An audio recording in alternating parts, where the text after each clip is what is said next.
Today, we're investigating a few examples of civic architecture across Canada. At first glance, these city halls might seem distinct, different decades, styles, and cities. But look closer, and you'll uncover a shared secret, a story of how modernity reshaped our civic hearts, sometimes at the cost of the very life they were meant to serve. We begin in Halifax. Edward Elliott's City Hall, built in 1888, once stood proud at the center of a lively civic ground. But as the 20th century rolled in, the Grand Parade lost its rhythm.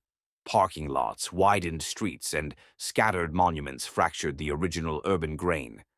What was once a gathering ground became an asphalt void, a ceremonial space more than a civic one.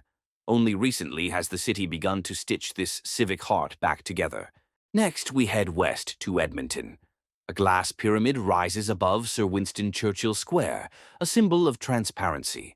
But step closer and you'll find the irony. The building faces inward, not outward. The massive plaza, open yet barren, isolates rather than connects. Once again, the old urban fabric was cleared away, replaced by a single-purpose civic monument that values clarity over complexity. In Ottawa, Moshe Safdie's design stands between Elgin and Laurier, a gateway of glass and geometry.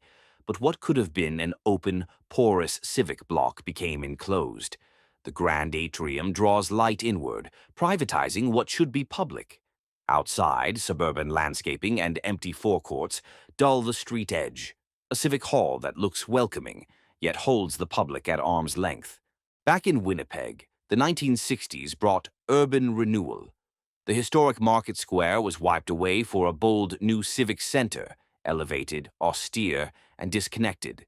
Blank walls replaced shop fronts, service roads replaced sidewalks, and the ornate 1886 City Hall gone. Locals still call it a dead zone, a civic island adrift between the Exchange District and Portage and Main.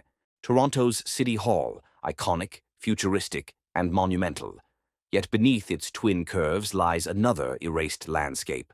The Ward, once a dense, diverse immigrant neighborhood. The new square embodied progress, but progress with a cost. Designed for ceremony, not daily life, it turned inward, away from its city. In the name of modernism, Toronto flattened its social fabric for architectural grandeur.